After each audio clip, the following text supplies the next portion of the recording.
মাননীয় মুখ্যমন্ত্রী কালকে যে দ্বিতীয় দফার যে পরীক্ষা মাননীয় মুখ্যমন্ত্রী খুবই আমাদের যা যা নির্দেশ যারা দিয়েছিলেন আমরা সেই মোতাবেক এসএসসিকে জানিয়েছি এবং আমি সমস্ত পরীক্ষার্থীকে আশ্বস্ত করতে চাই যে প্রশাসনের তরফে সর্বোচ্চ স্তরে ব্যবস্থা নেওয়া আছে। কোনো আপনারা শান্তভাবে পরীক্ষা দিন, এটাই আমার মনে হয় যে আমাদের দিক থেকে দপ্তরের দিক থেকে তো বটেই, মাননীয় মুখ্যমন্ত্রী সর্বোচ্চ স্তর থেকে এবং এসএসসি এ ব্যাপারে নির্ভুল এবং অভ্রান্তভাবে প্রস্তুতি তারা নিয়েছে।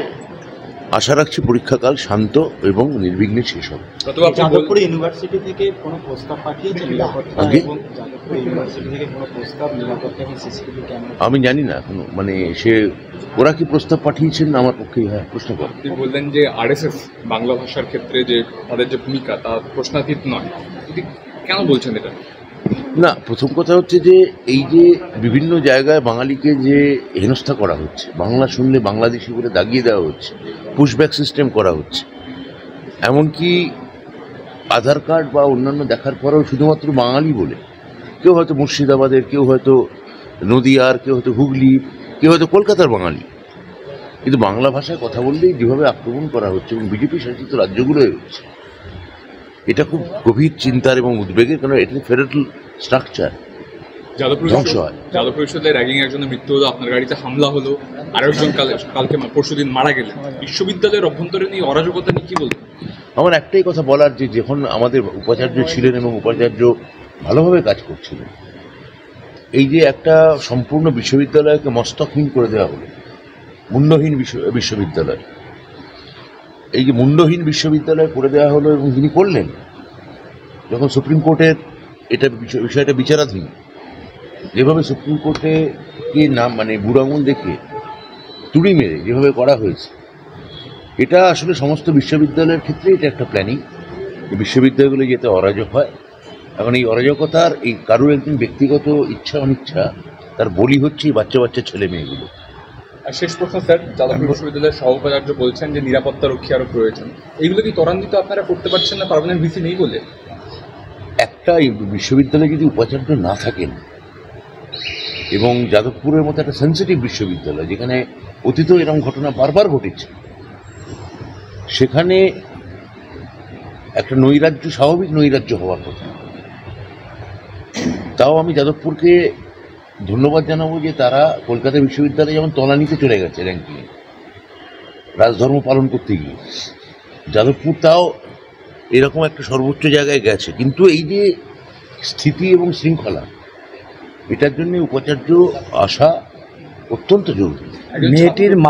মেয়েটির মা বলছেন যে আমার মেয়ে কি কারণে মারা গেছে, মানে আমি যদি সিসিটিভি থাকতো তাহলে অন্তত জানতে পারতাম, আমি কাউকে দোষারোপ করছি না, যে জানতে পারতাম যে আমার মেয়েটা কি করে মারা গেল। এটা তো কোর্টের অর্ডার হয়েছে।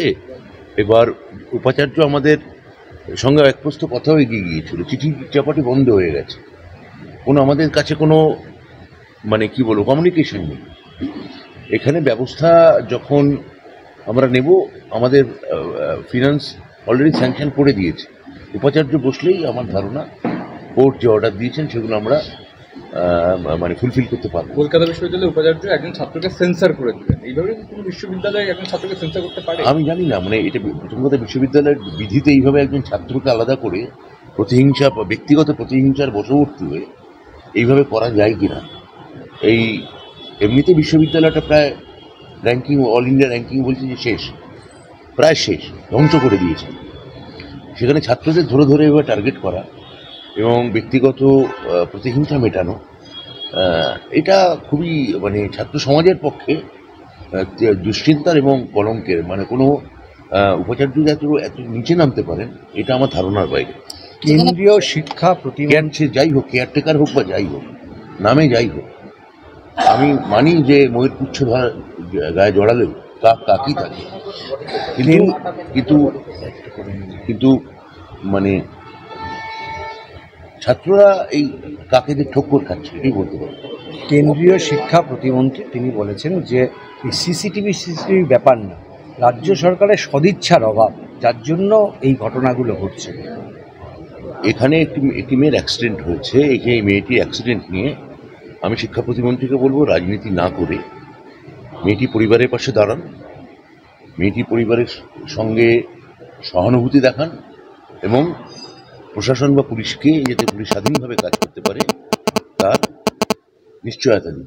গত রবিবারের এসএসসি পরীক্ষা আমরা দেখেছি 10% ভিন রাজ্যের, এবং তার মধ্যে অনেকটাই ইউপি, বিহার এবং দিল্লি থেকেও ইভেন এসেছে।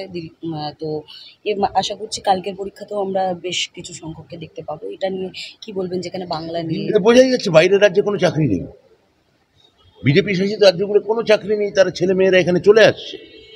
এবং বাংলা যেহেতু কখনোই, আমরা কি এই বাইরের রাজ্য থেকে আসা ছেলে মেয়েদের অপমান করব? বাইরে থেকে যে আইসিএসসি যারা পরীক্ষা দিতে আসছে তাদের কি আমরা হিন্দি বলছে বলে তারা করব? আমরা করব না। আমাদের সব ভাষাকে আমরা ভারতের সংবিধানকে মান্যতা দিয়ে, ভারতের যে সংঘীয় ধাঁচা, যে ফেডারেল স্ট্রাকচার, তাকে মান্যতা দিয়ে আমরা তাদের বলবো আপনারা আসুন, আপনার পরীক্ষা দিন। এবং এখানে স্বচ্ছতার সঙ্গে ট্রান্সপারেন্সির সঙ্গে পরীক্ষাটা হবে।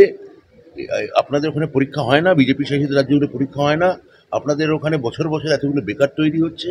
আমি চাইবো যে আপনারা যদি পশ্চিমবঙ্গ, মমতা বন্দ্যোপাধ্যায় যদি কিছু মানুষকেও বাইরের রাজ্যে চাকরি দিতে পারেন, সেটা তো আমি বলবো বিরাট জয়।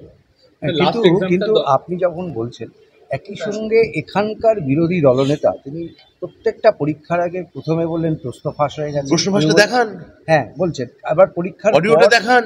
পরীক্ষার পর যেভাবে ক্রিটিসাইজ করে, এটা তো যারা পরীক্ষার্থী এবং ভবিষ্যতে যারা পরীক্ষা দেবে তাদের মধ্যে অনেকগুলো প্রশ্নের মানে কি বলবেন এই এখন ঘটনা হচ্ছে আপনার এই প্রশ্ন আর আপনার এই ব্যাখ্যা, এটা যখন আপনার চ্যানেলে খবর দেখাবে তখন এইটা থাকবে না, থাকবে হচ্ছে আমার কণ্ঠ, সঙ্গে আপনার যে ব্যাখ্যাটা সেটা সামাও কোথাও একটা চলে যাবে, অদৃশ্য হয়ে যাবে। এবার যখন যেদিন আপনার ব্যাখ্যা এবং আমার কণ্ঠ একসঙ্গে মিলেমিশে একাকার হয়ে, একাকী গায়কের নয় তো গান হয়ে গাহিতে হবে দুইজনে, যেদিন হবে সেদিন আমি এটা নিয়ে আরো স্পষ্ট করে কিন্তু বলতে অল্প পারবো। একটু যদি বলে দেন একক গান হিসাবে। প্রথম কথা হচ্ছে যে বলেছিলেন যে ভিডিও, অডিও ফুটেজ দেখাবেন, প্রশ্নপত্র ফাঁস দেখাবেন বলেছেন বিরোধী দলনেতা, কোনো কিছুই দেখাতে পারেননি। আমি আবার বলবো, অনুরোধ করব বা তাকে বলবো যে ছাত্রছাত্রীরা পরীক্ষা দিয়ে মুখ্যমন্ত্রীর উপর ভরসা দিয়ে তারা এত লক্ষ লক্ষ ছেলেমেয়ে পরীক্ষা দিচ্ছে, তাদের অকারণ বিভ্রান্ত করে লাভ নেই। সরকার দৃঢ়প্রতিজ্ঞ, স্বচ্ছতার সঙ্গে পরীক্ষা নেবে, মেধাকে প্রায়োরিটি দেবে এবং মুখ্যমন্ত্রী হাত দিয়েই এদের অ্যাপয়েন্টমেন্ট লেটার আসবে। স্যার লাস্ট এক্সামটা নিয়ে খুব বেশি কোনো জায়গা থেকে কমপ্লেন আসেনি, দপ্তরের অ্যাসেসমেন্ট কি লাস্ট এক্সামটা? দপ্তর ঠিকই আছে, দপ্তরের কোনো অসুবিধা নেই, দপ্তর এসএসসিকে সর্বতভাবে সহায়তা করবে, এটাই আমাদের দপ্তরের ভিউ।